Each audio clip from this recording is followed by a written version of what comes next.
Daniel Dwyer 8, December 25th, 2024 AD. It seemed to have worked. In the 8 months since Dr. Foster had spoken with Daniel's spirit, reports of the Shadow Man preventing crimes that were not necessarily a predilection to murder seemed to surface regularly. More and more accounts seemed to come in all the time, now at a rate of about once or twice a week. Some of them were phony, of course, but it seemed the Shadow Man had stepped up his game and broadened his horizons. His efforts at communicating with Daniel doubled in the time since, and he was exhaustively recording detailed data about his observations. It seemed that there was no reaching his spirit through his body, as if the two were irreparably disconnected somehow.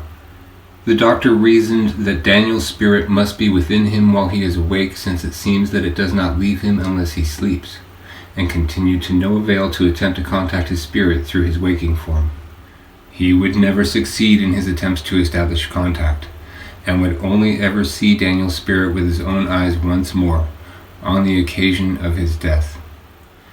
Still, were it not for the good doctor's meticulous note-taking, much understanding of Daniel's life would have been lost, being that it would have died along with him. Today, Dr. Foster celebrated another success.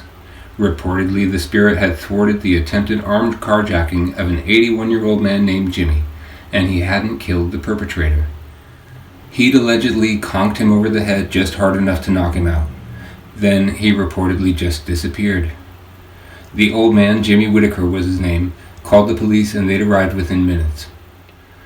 According to the information allegedly contained in his police report, Jimmy reported seeing a ghost simply appear out of nowhere and intervene on his behalf.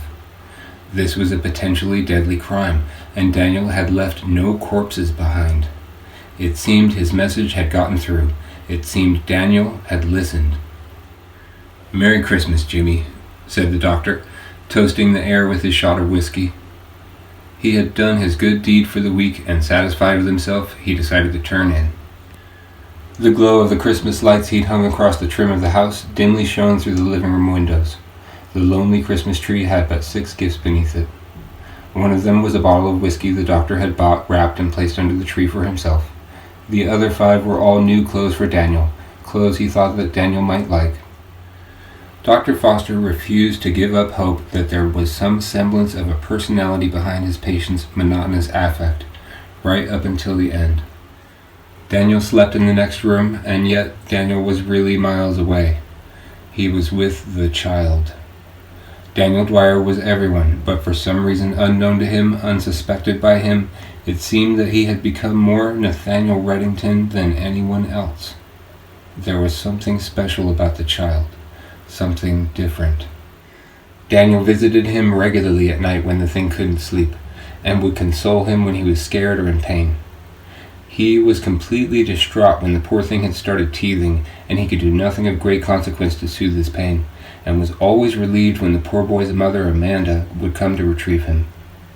Then he would be gone from sight before ever she saw him. He was the child's silent benefactor, and he would always appear to him when the child was in distress. As years would pass, he would slip from the little boy's memory, the very real imaginary friend of his infancy. As the child learned to take care of himself, he needed Daniel less and less, and so Daniel appeared less and less frequently to him, until one day he was finally forgotten. One cannot say just how aware Daniel was of anything at all during his lifetime, so to assume that anything would cause him to be surprised is speculative. But it certainly didn't seem to alarm him that when he was summoned by the child, his 8-ball, along with half the length of his right arm, would appear a swirling red and not black like the rest of his form.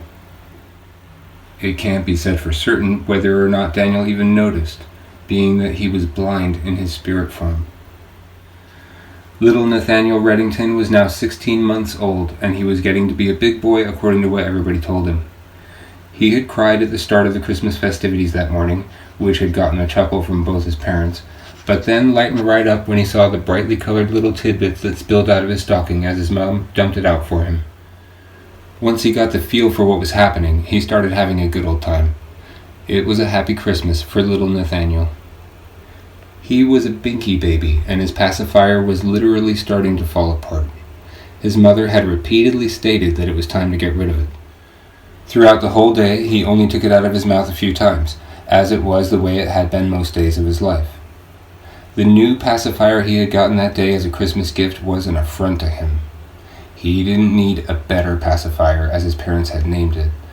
The one he had was fine, better than fine, perfect in fact, irreplaceable.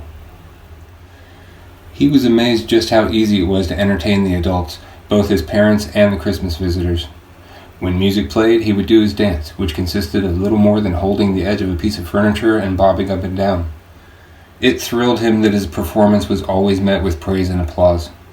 Additionally, all he had to do was mimic some of the sounds they made with their mouths, and they would delight over him like he was a bottomless box of candy. He was the superstar of his household. He had no idea that it was out of the ordinary to be aided by a ghost in the middle of the night. For him, it was as natural as sunshine. As he grew, he forgot about the ghostly visitor. But on that Christmas night, he was still very much alive in the child's mind. Perhaps if Daniel had possessed the faculties to understand the distinction between what was good for the boy and what simply soothed him, he'd have left well enough alone that night. Maybe if he'd realized that submitting to the angry demands of a child behaving like a selfish brat would so adversely affect the outcome of their upbringing, he'd have let the boy cry out. As it was, Daniel was unwittingly demonstrating to the child that his outrageous cries would be met with eager efforts to please him, and that his selfish demands would be met with humble compliance. He was creating the monster that would be his undoing. He was allowing a human child to grow up free of discontent, and suffered its every whim under the dark of night until the child had grown so accustomed to subservience that it demanded the same of everyone. He was molding a spoiled brat, and one with a very special, very dangerous gift. Then again, it cannot be known as to whether or not Daniel could think for himself at all. Apart from the first few years and the last few minutes of his life, he never gave any indication that he was capable of independent thought. So perhaps the monster made itself, which gives rise to the notion that perhaps all men left to their own devices would become monsters themselves if their every demand were satisfied. The demands of a toddler are not so great. Daniel was mostly made to retrieve things that he'd thrown from his crib. Then, often once retrieved, he would throw them once more again to demand their return, and Daniel would comply time and time again. Sometimes he would cry simply to be held or because he was not tired, and Daniel would submit to whatever he wished. His parents seldom came to check on him at night. They would listen to him through the baby monitor and were quite content to let him cry, aware of the fact that he never cried for long. They would hear him night after night sometimes cry for a short while and then stop. Often they would hear him playing in his crib after putting him down. He might be a little brat during the day, but at least he didn't keep them awake at night, usually. He seemed to do well on his own at night. Tonight would be different. They would dare steal from him, and he would not settle for it. His real imaginary friend, his nighttime servant, would see to it that he was satisfied. Little Nathaniel would have none of it. That binky was his. It was his Nunu. He had fallen asleep just fine that night, having crashed from eating the sugary holiday foods that had sent him reeling that day. The typical tantrums abounded in spite of their best efforts to craft and maintain a pleasant holiday for him, and his parents were relieved, as they were most nights when he finally went down. The visits from his midnight friend were becoming infrequent. Daniel had not appeared to little Nathaniel for the past 2 nights, perhaps because he had slept easy and was never in any perceived distress. His shadowy friend did not answer his beck and call. He came when he was needed. As the boy grew, he was needed less and less. Tonight, though, he would be needed. Nathaniel awoke in the night and discovered that his pacifier, his Nunu, was not in his suckling mouth where he'd left it. It had most likely fallen from his mouth in the night. This was not uncommon. It was fine. This was perhaps when the binky was most comforting, when one wakes in the night and it soothes them back to sleep. He blindly searched for it for a moment, already salivating in preparation for the familiar texture, the teeth marks and holes in the rubber, the thoroughly explored and unmistakable landscape of his binky. He didn't find it. He sat up, but the only pacifier in his crib was the stupid new one he'd gotten earlier that day. It must have fallen out, or maybe it was under the blanket. He looked, and there was nothing.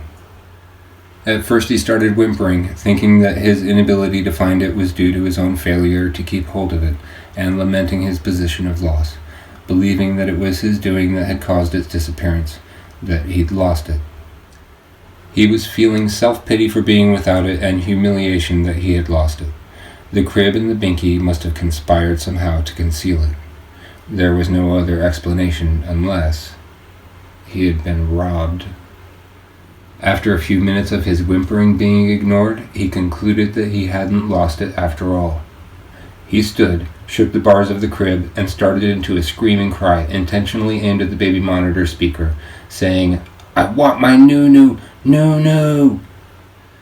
Amanda Reddington could hear him from where she was seated in the living room. His father, Ed, had gone to bed, and she was winding down with her vodka and her almonds, watching the tail end of a Christmas special. She turned the volume on the baby monitor down, way down. She didn't need to hear it. He needed to just be left to cry and wear himself out. She could not give in. Even so, she was so practiced by this point at submitting to the demanding little monster that she went against sound advice and did not simply dispose of the tattered pacifier. It sat square on the coffee table in front of her. She remarked aloud to herself several times that he was not going to get it back, as if attempting to convince herself more so than anyone else, and she attempted to enjoy her alone time over the ever louder incessant ear-shattering screeching which could be heard louder now from down the hallway than through the practically silenced baby monitor. This went on for 2 hours. Nathaniel was furious. His mother had not responded to his cry for Nunu. That must mean that she knows that Nunu didn't just fall out of the crib, but that it was gone altogether. Otherwise she would have come to find and get it for him as she always did. She must have stolen it. She must have it. He'd been robbed in his sleep by his own mother. That's what he thought in his little toddler mind. He would not let up. He was not tired. She would suffer for this outrage, suffer the sound of his screams for all eternity if need be.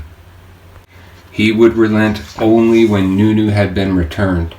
The tyrant child would not be dissatisfied. She told herself not to go in there, not to show him that she in fact had Nunu, not to openly defy him. She didn't need to display her dominance, she told herself. She was the mom, and that was that. She told herself to just let him keep screaming, that he would eventually stop. It had been 2 hours already. He would have to be losing steam soon.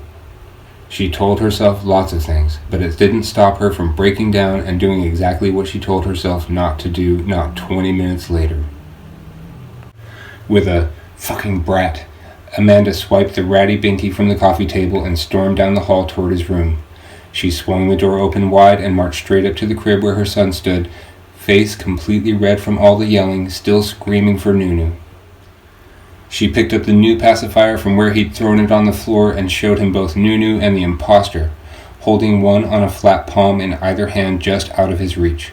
Then she nested them both in her fingertips and leaned in toward the toddler. "Listen," she yelled at him. "You can't have Nunu anymore. Nunu is going bye-bye. This is your new binky." And she presented it to an instant reaction of disgust and a loud "No!" from the horrible child. She held Nunu high up out of his reach and offered him the new pacifier. He smacked the new binky from her hand and it fell to the floor. Then, in a flash, he reached up with both hands and scratched his mother down both of her cheeks with all of his fingers as hard as he could.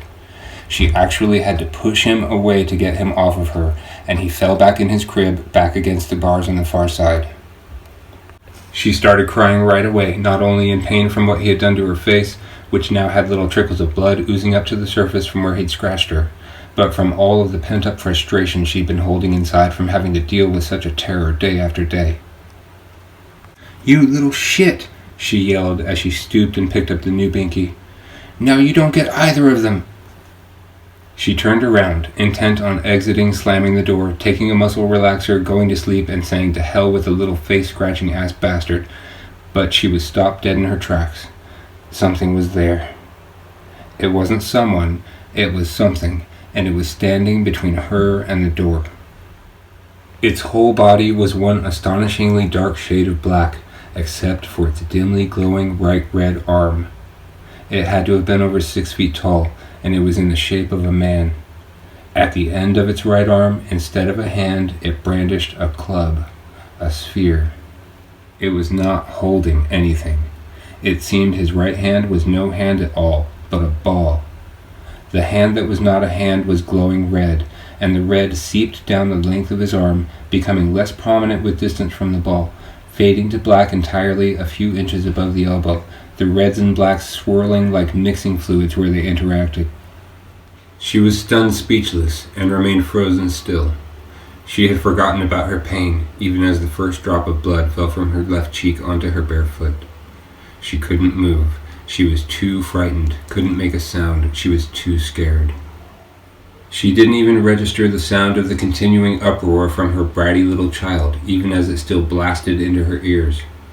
She watched as the thing looked into its red, ball-shaped hand. Then she peed herself when it seemed to look up and stare directly at her. She tried to talk, but nothing came out. She wanted to simply say the word, please, but she could form no words. It stepped toward her, and it stretched its left hand out toward her, palm up, as if she was expected to give him something. She was frozen still. I could not move to give him anything. Besides, all that she had in her hands was the 2 pacifiers. Nathaniel screamed louder, his cries now very much under his complete control. The thing had just stood in front of the shivering, drooling, urine-soaked, bloody-faced woman, just stood there with its outstretched palm until little Nathan had screamed louder. Then it looked again into its hand. So black was its face that none of the red light of the ball shone on it at all, as if its darkness were a complete end to light, like it were a black hole and suffocated the light, except for the faintest of fine discolored lines that seemed to represent a nearly invisible face. What it did after it consulted its glowing red hand nearly saw her lose her bowels as well, but by some miracle the trembling mass managed to hold on to them. It pointed its glowing red ball in the direction of her still screaming son in a sudden snap movement and leaned in closer to her, its open palm stopping right in front of the hands she had clutched to her chest, the hands with Nunu and the imposter in their grasp. Poor Amanda wanted to scream for help. Ed wouldn't have heard her anyway. His room had been soundproofed 2 months ago, shortly after he'd started doing shift work. She tried to scream, but all that she could muster would be best described as a sustained, stifled, high-pitched squeal, somewhat like the sound a small animal might make after its leg becomes caught in a trap. She surrendered the pacifiers to Daniel with hands so shaky one might have thought they were going to come apart at the hinges and fly off. The shadow did not hesitate. He immediately took Nunu to little Nathaniel. Nathaniel also reacted immediately. He ceased screaming, and suddenly the noises of his mother became all too apparent, replacing what seemed to be a brief moment of silence in the transition from the deafening screams. She convulsed as she attempted to move, but she needed to make sure that her son was okay, and she was standing with her back turned to him. Just at the moment she had mustered the strength to make herself move her head to look, the thing with the red hand, the ghost, walked startlingly swiftly and completely silently directly past her, only inches from her face on its way out of the door. This finally pulled the scream from her. Her screams were nowhere near as loud as those of her intentionally obnoxious son, but hers were screams of true terror, not those of a selfish child. True screams. The ill-tempered little bastard watched, very content, as she collapsed to the floor in her own urine, quietly suckling Nunu, staring at her with a malevolent sense of victory behind his eyes. That same stare would resurface much later in his life. It would become somewhat of a trademark look for him, the look that told you that he was the man who feared no man. For once he'd learned to ably wield his unstoppable weapon, he would make the world weep and drink its own tears. The whole of the world would one day come to know the name Nathaniel Reddington, the infamous Mr. Red. Hannah Dunn 4, December 25th, 2024 AD. As promised, Hannah had made a brief appearance at her parents' house for the festivities, but only stayed for an hour before she went back to her house. Her new obsession was calling to her always. She thought of nothing other than finding out more information about this being the internet had unanimously dubbed the Shadow Man, the being that had saved her. That night, as she perused both the well-established and the underfunded assortment of websites dedicated to recording sightings of him, there was nothing new, nothing since the night before.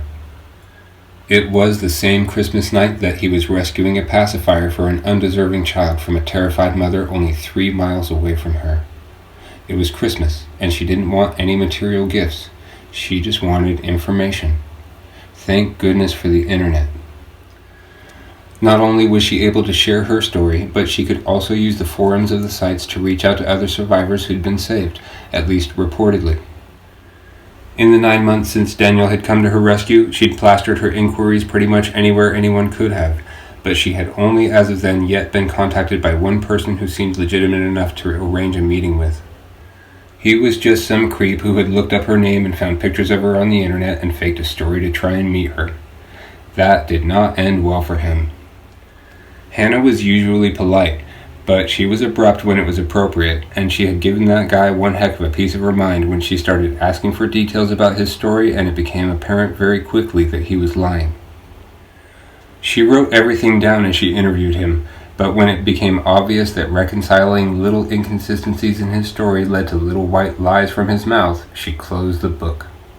She was certainly no fool, and was always skeptical of her dealings with the tangled web of lies wrapped around the internet. It was a fool's paradise, if any there ever were.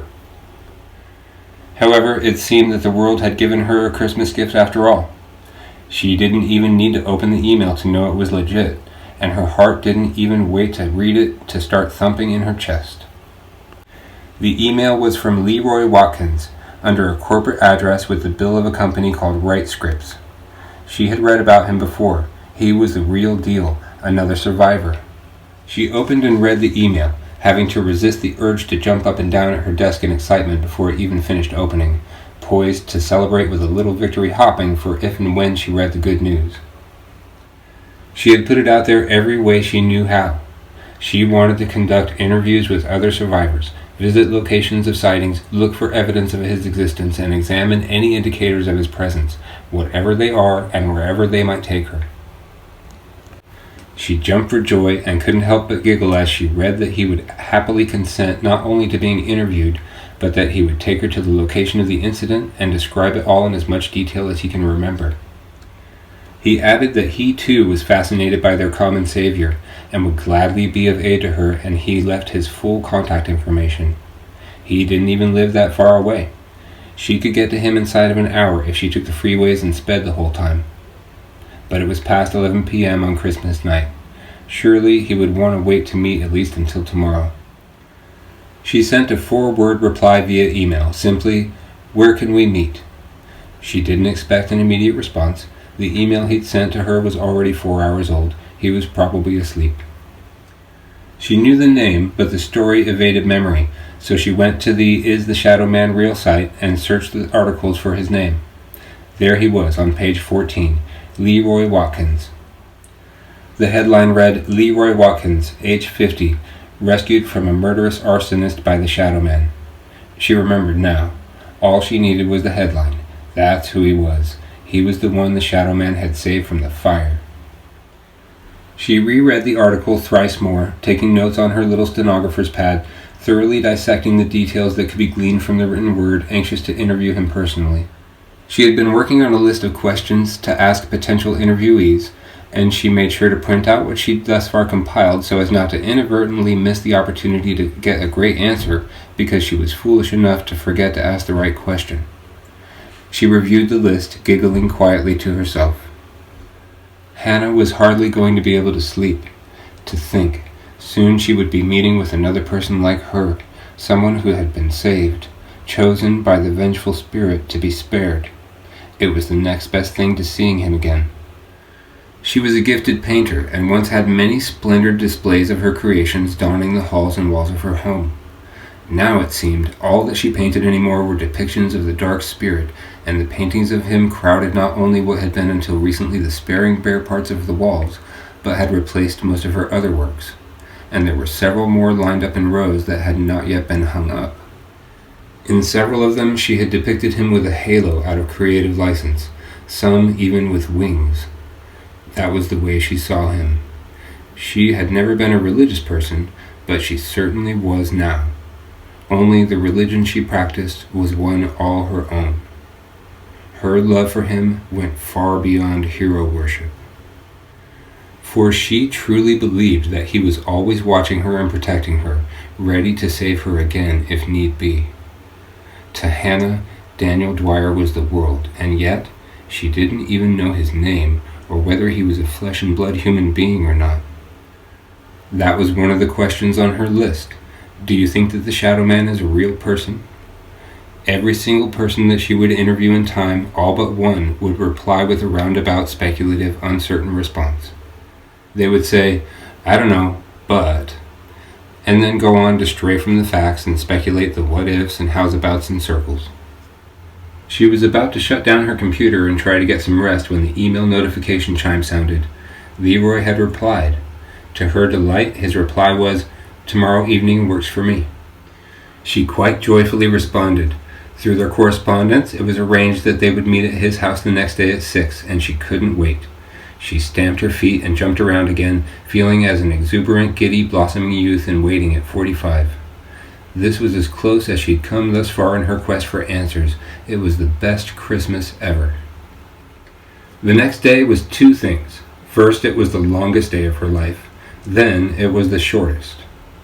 The morning and afternoon found her nothing but anxious, trying to keep herself busy, checking the clock every 2 minutes, exasperated with how long it takes for a minute to pass. Yet the evening found her feeling that the hours were flying by like no time was passing at all. It's interesting, the perception of sentient beings, and amazing that simple matter ever developed consciousness to such a complex degree. Hannah arrived in the vicinity of Leroy's house a full hour early and bided time sitting in her car outside a coffee shop where she'd gotten an espresso. She figured it would be a little too creepy if she was to just park in front of his house for an hour, but she had no problem with being 15 minutes early. So she rang his doorbell a little ahead of their arranged meeting time and apologized for being early when he answered the door a minute later. She could get away with pretty much anything she wanted to when it came to men, and never found herself turned away by them. Things would have been much different for her. Her life would have been different, not so easy, if she were not attractive. He said, as would any man with a heartbeat and an open schedule, that he didn't mind her early arrival at all, and welcomed the company, remarking at her unexpectedly stunning beauty. The photos of herself that she'd submitted to accompany her story on the internet were not flattering, and he had not anticipated how gorgeous she was in real life. She thanked him and went inside. She tended not to look behind her as a practice, knowing how embarrassed some guys get when she catches them gawking at her butt. Still, Leroy Watkins tried to be as respectful as he could and only glanced at it 2 or 5 times or so as she walked past him and into his living room. He walked with a cane, which he very much needed, evident from how he had to use the wall with his other hand to balance himself as he slowly traversed the entryway. There was a wheelchair in the far corner of the room that looked like it had seen quite a bit of use. "I'm coming," he said, shakily making his way toward her. "It's okay, take your time," she said, pressing the record button on her handheld voice recorder, ready to start her first interview. "I understand that you were wheelchair-bound at the time of the incident, is that right?" "Yep," he said, ever slowly inching forward. "Got hit by a car not 2 weeks prior." "That's terrible," she said, as she set the voice recorder on the table. "How is your rehabilitation going?" "It's going," he said. "Slow, but it's going." She waited. Finally, he made it to the living room, to his chair, and sat. She lit up when he said, "So, I understand you were rescued by the same thing. I read your story. He's pretty incredible, right?" She clicked her pen and jotted something on her pad, then looked back at him, with her pen still to the paper, ready to write. "You said he. Why do you say that?" Leroy hadn't given much consideration to it, so he thought on his feet. "Well," he said, It seemed like it was shaped like a man, right? I mean, it didn't look like a girl. No, I totally agree, Hannah assured him. He certainly wasn't feminine, but is that strictly your basis for assuming that he is male in gender, the shape of his silhouette? And yes, I was shaped like you. Leroy thought about it and said, well, yeah, it looked more like a male than a female. She made another scratch on her notebook. Okay, she said, tell me what happened. He rocked in his chair and he fidgeted and said, it was all pretty horrific, but the worst thing I remember about it was the smell. She said, nodding and jotting, looking very much like some kind of professional journalist. What smell? The smell as that man was cooked alive, he said. Then he told her the story.